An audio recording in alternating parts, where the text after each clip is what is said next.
तरीके से। अब ये 30 डिग्री एंगल पे हमने रखनी है नीडल को इस तरीके से। अब ये मैंने यहाँ पे लगाई। अब ये देखिए मुझे दिखा कि ब्लड है, तो मैंने यहाँ से रिलीज करने के बाद यहाँ से टच की। अब मैं थोड़ा थोड़ा सैंपल लेना शुरू करूँगा, ज़्यादा तेज नहीं। हेलो फ्रेंड, कैसे हैं आप सभी? उम्मीद करता हूँ कि अच्छे होंगे। तो दोस्तों आज का जो मैं टॉपिक लेके आया हूँ, यानी कि जो वीडियो लेके आया हूँ, वो प्रैक्टिकली वीडियो है। उसमें प्रैक्टिकल दिखाऊंगा आपको।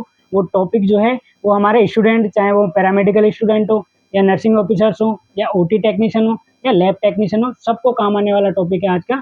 और टॉपिक का नाम है सैंपल कलेक्शन, यानी कि सैंपल जो ब्लड लेते हैं इन्वेस्टिगेशन के लिए, वो किस तरीके से लिया जाता है, उसमें हमें क्या क्या सामान रखना पड़ता है, क्या क्या तैयारी करनी पड़ती है, इसके बारे में आज हम बात करेंगे। देखिए दोस्तों, ब्लड लेने के लिए हमें क्या क्या सामान चाहिए। जैसे कि आपने देखा होगा, अगर युद्ध में जब कोई सेनापति जाता है तो वो अपने सारी तैयारी करके जाता है, तो इसी तरीके से हम लोगों का भी है। अगर हमें सैंपल लेना है तो पूरी सावधानी के साथ और पूरे सामान के साथ लेके जाना। तो सबसे पहले हम बात करते हैं कि हमारे पास क्या क्या सामान होना चाहिए जब ब्लड निकालते हैं इन्वेस्टिगेशन के लिए, यानी कि सैंपल कलेक्शन करने के लिए हमारे पास क्या क्या सामान उपलब्ध होना चाहिए।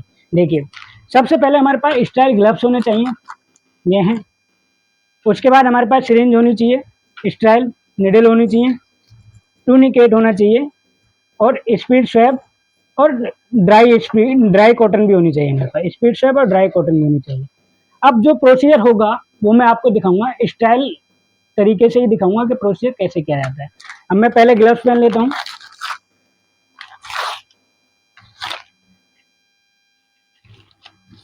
ग्लव्स अपने साइज के अकॉर्डिंग आपने निकालने हैं, जो आपके हैंड का साइज हो उसके अकॉर्डिंग आपने ग्लव्स निकालने हैं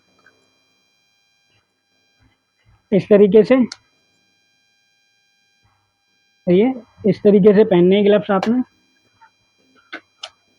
अब आप टच कर सकते हैं आगे से, क्योंकि आपने स्टाइल कैविटी का ध्यान देते हुए इस तरीके से। अब ये इधर से उठाने के बाद आप डस्टबिन में नीचे डाल सकते हैं, ठीक है। ये ग्लव्स आपने स्टाइल कर लिया। अब उसके बाद हमारे पास कौन होना चाहिए, हमें सैंपल किसका लेना है, पेशेंट का, यानी कि मरीज का।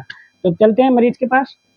आइए, हाथ दिखाइए अपने। देखो, सबसे पहले हमें क्या करना होता है, सबसे पहले हमें मरीज से पूछना होता है, आर यू कंफर्टेबल, आप ठीक हैं? क्योंकि देखो कई बार कंडीशन क्या होती है, मरीज चल के आता है, उसको सांस चल रहा है, कोई भी दिक्कत है, उसको पहले कंफर्टेबल पोजीशन में बैठना है। अगर वो कहे मैं कंफर्ट हूँ, तो उसके बाद आपने अपना प्रोसीजर शुरू करना है और उनको बताना है, देखो हम आपका ब्लड लेंगे सैंपल जो इन्वेस्टिगेशन के लिए जाएगा, रिपोर्ट्स के लिए। तो क्या मैं ले सकता हूँ आपका सैंपल? yes. अगर पेशेंट कहते हैं तो ले सकते हैं। तो उस दौरान हमें क्या करना है, जब उन्होंने बोल दिया तो सबसे पहले हमने टूनिकेट अप्लाई करना है। टूनिकेट कहाँ पे बांधते हैं, अभी मैं आपको ऐसे लगा के छोड़ रहा हूँ, क्योंकि टूनिकेट का एक प्रोसीजर होता है। टूनिकेट जो होता है वो 1 मिनट से ज़्यादा नहीं बांध सकते, तो इसलिए मैं पहले इसको ऐसे लगा के छोड़ रहा हूँ, फिर आपको धीरे धीरे बताता चलूँगा। ये मैं कॉटन स्वैब पहले निकाल कर रख ले रहा हूँ। देखो, जब टूनिकेट होता है हम 1 मिनट से ज़्यादा नहीं बांध सकते हैं।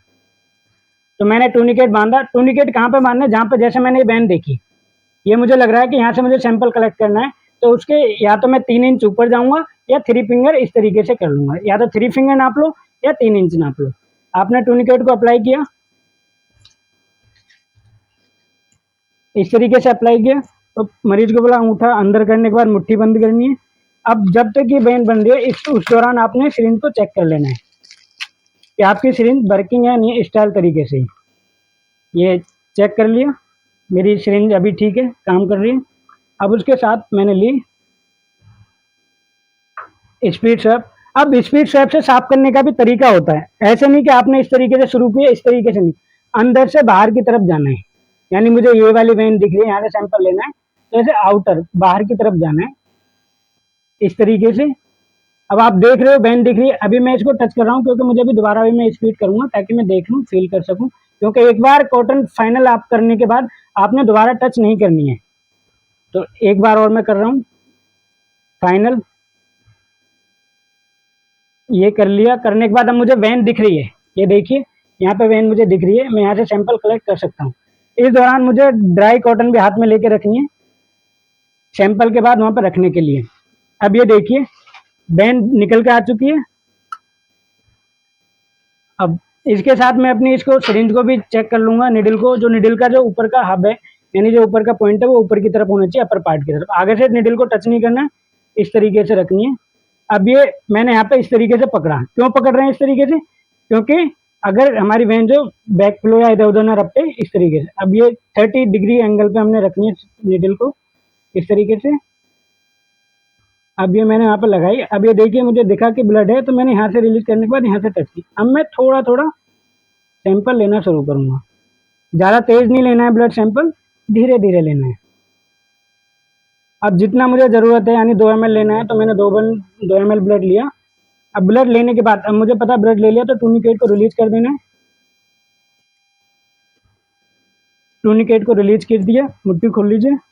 अब जो आपके पास कॉटन है, उस कॉटन को यहाँ पे रखना है इस तरीके से, और आपने धीरे धीरे इसको निकाल लेना है, यहाँ पे टच करना है।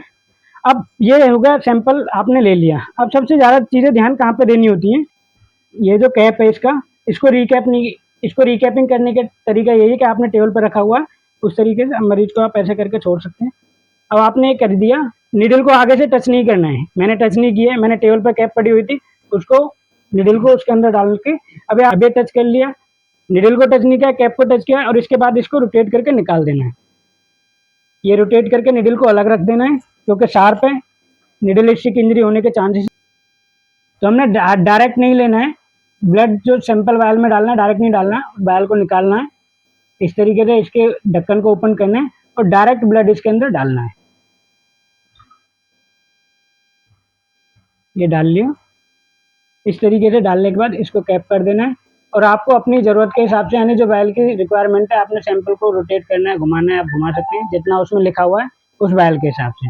तो ठीक है दोस्तों, ये था हमारा सैंपल कलेक्शन प्रोसीजर।